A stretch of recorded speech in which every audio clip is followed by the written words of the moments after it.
Thank you for joining Wars of the Rosies as we continue with Part 2, the Entered Apprentice Degree, from Symbolism of the Three Degrees by Oliver Day Street, Part 1, the Entered Apprentice Degree. Symbolism of the Three Degrees, the Entered Apprentice Degree. It is first necessary that we should understand the scope of our subject. First be it understood, we attempt to exhaust no topic upon which we touch, but only to stimulate the interest and curiosity of the reader to pursue the subject further for himself. Under the term symbolism, we include also the legends and allegories of Masonry. Though properly speaking they are not symbols, yet they are all so closely interwoven and so employed for the same or like purposes they can scarcely be treated separately. General Albert Pike, the great Freemason and philosopher, says that to translate the symbols of Freemasonry into the trivial and commonplace is the blundering of mediocrity. That there has been some blundering of this kind on the part of our monitor markers must be apparent to any serious and intelligent student of Masonry. Difficult as it is to assign adequate meaning to some of our Masonic symbols, it is equally difficult, when once started, to know where to stop, says a distinguished British Freemason brother W. H. Rylance. Symbolism is always a difficult affair, as everyone knows or at least ought to know. When once fairly launched on the subject, it often becomes an avalanche or torrent, which may carry one away into the open sea or more than empty space. On few questions has more rubbish been written than that of symbols and symbolism. It is a happy hunting ground for those who, guided by no sort of system or rule, ruled only by their own sweet will, love to allow their fancies and imaginations to run wild. Interpretations are given which have no other foundation than the disordered brain of the writer, and when proof or anything approaching a definite statement is required, symbols are confused with metaphors, and we are involved in a further maze of follies and wilder fancies. Thus we are to steer our bark between the Scylla of Brother Pike and the Charybdis of Brother Rylance, without therefore descending to the commonplace on the one hand or soaring away from the plane of common sense on the other.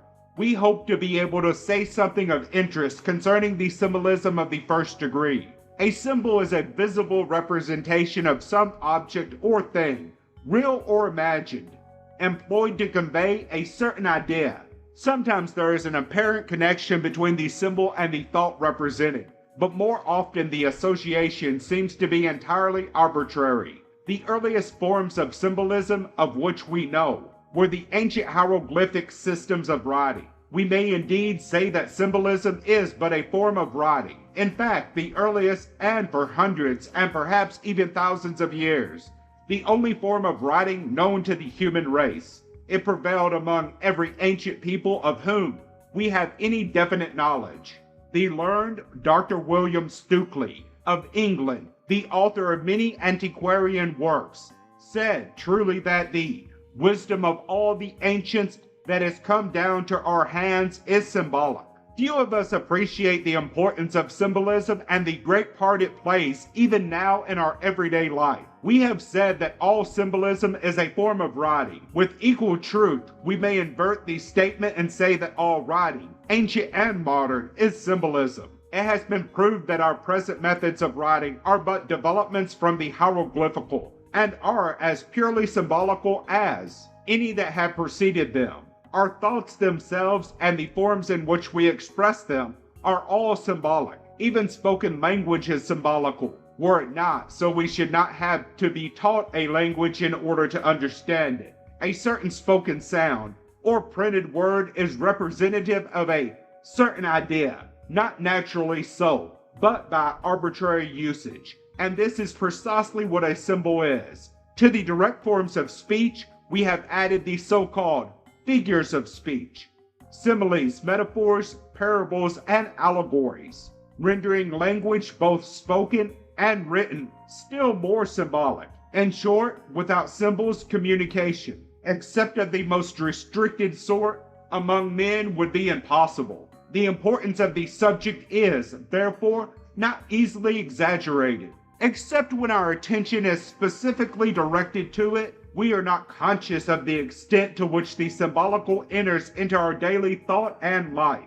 Symbolism, however, in that aspect in which it is commonly understood, no longer prevails, except to a very limited degree. This ancient form of writing, now generally fallen into disuse, Masonry has, to some extent at least, perpetuated and employs in recording her precepts and impressing them upon her votaries. Another ancient and favorite method of teaching, still employed by Masons, is that of allegory. The allegory is a figure of speech, that is to say, a departure from the direct and simple mode of speaking, and the employment, for the sake of illustration or emphasis, of a fancied resemblance between one object or thing and another. If we say of a man, as we often uncharitably do, he is an ass, this is a metaphor. If we say to him, as Carlyle did of Wordsworth, he looks like a horse, this is a simile, an extended simile, with the comparative form and words left out, in which the real subject is never directly mentioned, but left to be inferred. It's called an allegory. The most famous example of the allegory in literature is Bunyan's Pilgrim's Progress. One desirous of entering into the real spirit of those ancient methods of imparting instruction should read Bacon's Wisdom of the Ancients, and particularly the preface to that remarkable book. He shows that nearly all the complex and to us absurd tales of Grecian mythology were but parts of a great system for inculcating natural, moral, and religious truths by means of the allegory. What more grotesque and revolting, we may ask, than the myth of Pan? He is portrayed by the ancients, to quote Bacon, in this guise: on his head a pair of horns that reach to heaven, his body rough and hairy, his beard long and shaggy, his shape biformed, above like a man and below like a beast, his feet like goat's hooves. And he bore these signs of his jurisdiction, to wit, in his left hand a pipe of 7 reeds, and in his right a sheep hook, or a staff crooked at the upper end, and his mantle made of a leopard skin. Yet under the master torch of Lord Bacon, this incongruous creature, half man and half goat, is shown to be a beautiful and apt symbol of all nature. Approaching that branch of symbolism which at present concerns us, Masonic symbolism, it may be asserted in the broadest terms that the Mason who knows nothing of our symbolism knows little of Freemasonry. He may be able to repeat every line of the ritual without error, and yet, if he does not understand the meaning of the ceremonies, the signs, the words, the emblems, and the figures, he is an ignoramus Masonically. It is distressing to witness how much time and labor is spent in memorizing the work, and how little in ascertaining what it all means. Far be it from us to underrate the importance of letter perfection in rendering our ritual. In no other way can the symbolism of our emblems, ceremonies, traditions, and allegories be accurately preserved. But we do maintain that, if we are never to understand their meanings, it is useless to preserve them. The two go hand in hand. Without either, the beauty and symmetry of the Masonic temple is destroyed. It is in its symbols and allegories that Freemasonry surpasses all other societies. If any of them now teach by these methods, it is because they have slavishly imitated Freemasonry. The great Mason and scholar Brother Albert Pike said, "The symbolism of Masonry is the soul of Masonry. Every symbol of a lodge is a religious teacher, the mute teacher also of morals and philosophy. It is in its ancient symbols and in the knowledge of their true meaning that the preeminence of Freemasonry over all other orders consists. In other respects, some of them may compete with it, rival it, perhaps even excel it, but by its symbols it will reign without a peer, when it learns again what its symbols mean, and that each is the embodiment of some great, old, rare truth. In our Masonic studies, the moment we forget that the whole and every part of Freemasonry is symbolic, or allegoric. These same instants we begin to grope in the dark. Its ceremonies, signs, tokens, words, and lectures at once become meaningless or trivial. The study of no other aspect of Freemasonry is more important, yet the study of no aspect of it has been so much neglected. Brother Robert F. Gould of England, our foremost Masonic historian, declares it is the one great and pressing duty of Freemasons. Brother Albert Pike, no doubt the greatest philosopher produced by our fraternity, declared, as we have seen, that symbolism is the soul of Masonry. We know that symbols are in Masonry, and we know not when or how they got there. We know not who assigned to them their numbers. We know that many of them were employed for the same purpose, the communication of ideas before the beginning of authentic history.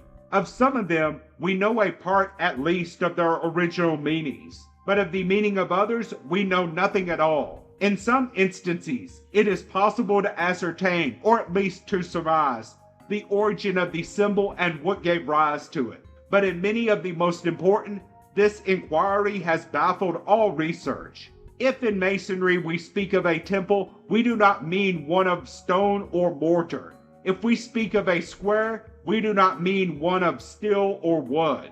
If we speak of compasses, we do not mean one of metal. We are told in our monitors that every emblem, character, and figure depicted in the lodge has a moral and useful meaning, and forcibly inculcates the practice of virtue.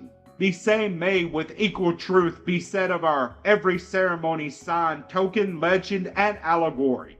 If this is true, it must follow that to be ignorant of Masonic symbolism is to be ignorant of Masonry. Even our name, Mason or Freemason, is symbolical. Literally, it means builder in stone.